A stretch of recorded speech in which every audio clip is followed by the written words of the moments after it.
From Japanese war propaganda becoming a beloved game character to hero of a Netflix original animated series, I present a 3D artist take on the Cuphead Character Rig. In a minute we see how to transform that 2D concept art in a 3D character while staying true to the design. And finally, how to take that 3D model and create the character Cuphead Rig. Let's start off this character with a sphere. We only need half of the sphere, so let's split it right along this edge loop. And delete the upper half. As the video progresses, we'll fine-tune the shapes a lot more, so for now just make something that resembles a cup. To create the ear of the cup, let's make a torus. Consider the resolution of the torus, and I prefer to have a lower resolution, since I can always add some subdivisions later. Roughly place that ear in position, delete the side polygons, and create an edge loop right there to fine-tune the shape a bit more.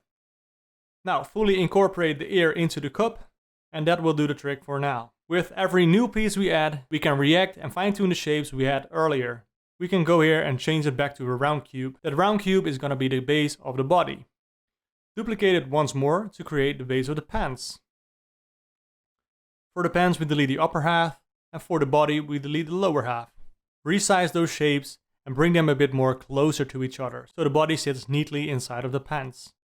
What I like to do is add a subdivision surface and set it to smooth shading. I insert a new edge loop right here so I can tuck in the border of the pants a bit more. Swiftly moving on to the bottom of the pants, we create an inset. And with loop tools we can create a circle out of this inset. Adjust the orientation a bit and yet again make another inset. These four faces we can delete, and from that hole we can now make an extrusion downward.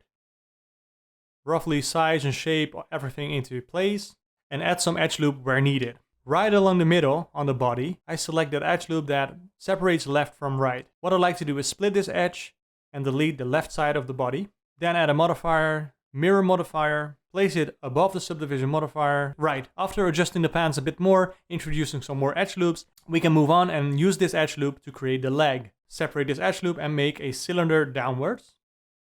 Straighten out the ends and subdivide the leg so we have a bit more resolution. Using the sculpt tools we can fine-tune the shapes so we have some nice curves along the body. Again, using the round cube made from the cup head, we're going to create the shoes. Right, place the sphere somewhere around the ankle and delete this lower part. Then duplicate the boot and from the cursor scale it up. So from this view we can see that we need to delete the intersecting parts. So select these polygons and grow your selection and delete.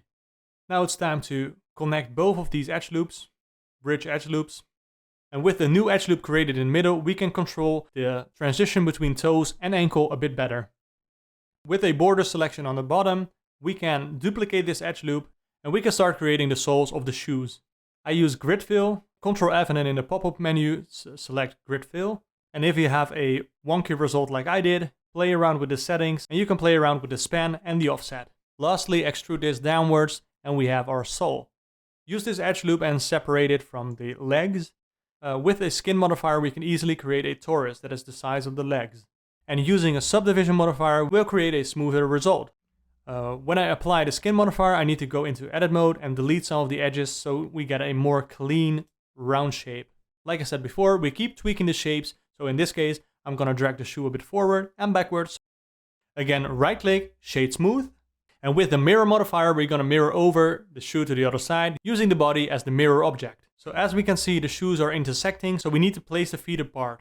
For the leg, I select the lower edge loop, and with this edge loop selected, I enable proportional editing, set it to sphere, so the leg will be a bit more curved when we drag it over here. Now the ear of the cup is a bit too thin if you ask me, so grow the ear along the normals. An important part is staying true to the design. So if we take a look at the reference right here, we can see that our proportions are a bit off. The original design is roughly divided into 3 cups. And meanwhile, I use the array modifier to copy 3 heads down and use those heads as proportion guidelines.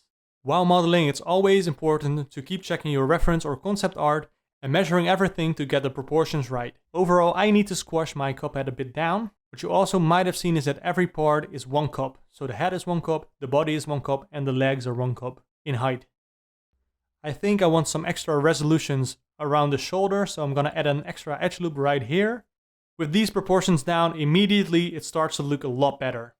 If you are new to the MVArch channel, my name is Menno. Over here we enjoy visual storytelling, mostly through animation. If that sounds a bit like you, subscribe to the channel for more creative content. Place your cursor somewhere around here, where you want your shoulder to be. I collapse this plane into one single vertex and extrude a line out of this. Then I subdivide this line to get the elbow, and from there I rotate it into position.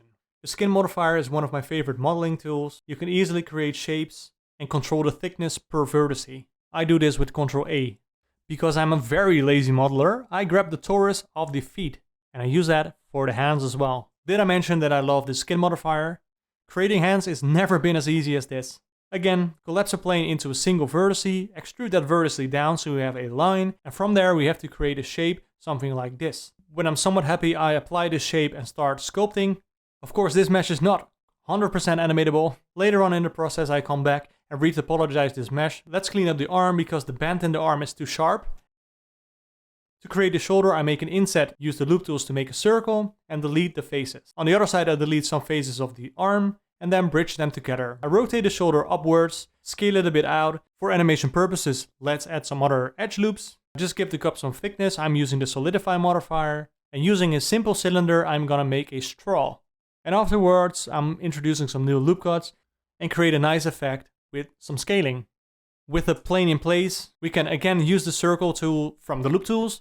I'm using shrink wrap and then roughly sculpting in the eye shape that I desire. Now I'm selecting the faces behind the eyes to make a cavity of the eyes, and then use a vertex around the nose to pull that out and make sort of a nose bridge. Using the same technique I did for the eyes, I'm gonna make some pupils, and the only thing I do is cut out a face from the corner. Yet again, insert a cylinder in the cup and reshape this to resemble a thick fluid. We're back in front of the face, and this time we're gonna use these 4 faces to inset a mouth shape and extrude the mouth cavity. And with that roughly in place, we can go ahead and sculpt in a tongue. I start from a sphere. When I saw that the topology was a bit odd, I just redirected some edge loops. Insert the tongue into the mouth cavity. One final detail that I like to add is make a ring around the top of the cup so we can enclose the eyes a bit more. Alright, that's the modeling done. Let's sit back and enjoy the coloring process. I try to avoid using pure white and pure blacks, not even for the eyes. I'm gonna use Rigify to rig this mesh, so insert an armature and use this human meta rig. But be careful, if you scale it down, when you generate this, the rig will still be generated as the original size. So what you have to do is scale it down, apply the scale, and then generate, and that will fix the problem. Alright, with that said, move into edit mode for the armature, and I'm gonna delete the bones that I don't need of the face, for example. Now if I'm counting correctly, this hand doesn't have 5 fingers, so let's delete one of the fingers in the armature. It's always useful to get the rig in front of the mesh, so you can do that in the viewport display settings of the armature. And then start adjusting the bones to suit your mesh. I'm starting with the feet and work my way up. If you want to know more about the Rigify rig, I did a tutorial on this rig in more detail, so I'll leave a card up here. If you want to see the full process in all detail, go to the MVArch Patreon page, where I'm building an archive of unedited footage, scene files, and lots more to come. For now, I'm just aligning everything that I see, moving the armature down so that the spine matches the rest of the body. Then lift up the arms from the side view, bring them a bit forward. Scale them up so that the wrist matches up with the wrist of the mesh. Readjust the spine because we don't really have a neck, so I'm gonna make the neck bones quite small and transition almost immediately from the chest bone to the head bone.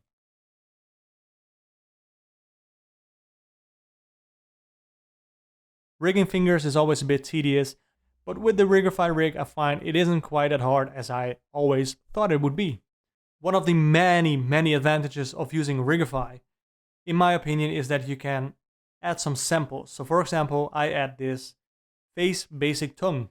And what that does is it creates a meta rig for the tongue, which later on automatically generates controls for the tongue and everything that needs to be set up, like kinematics.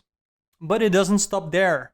The list goes on and on and on. For example, I use this face, skin, jaw. I place the jaw into position, use the lip controllers, snap them to the surface of the face, and follow the contours of the mouth. Make sure you grab both of the ends when it comes to the mouth corners, also when it comes to the middle bones of the upper lip and the lower lip.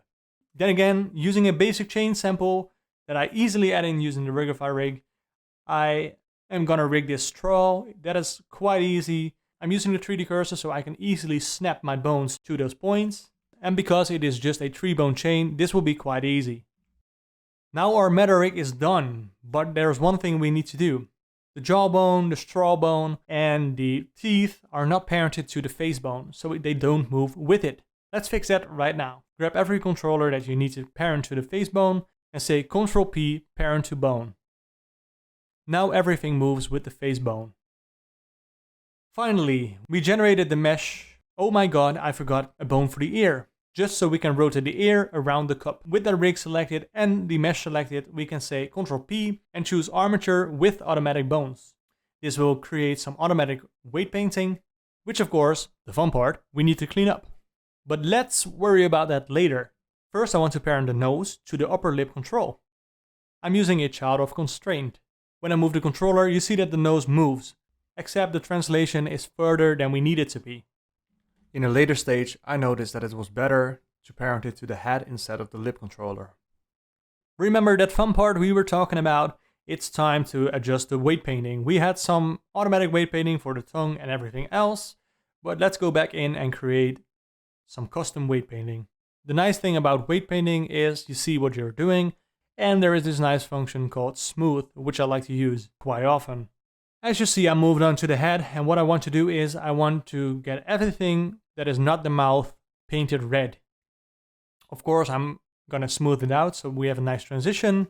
Well, as you can see, the lips are not entirely weighted the way we want. So let's clean it up. Because the lip controllers also control the top of the head, that's a bit weird. So we have to reduce that effect.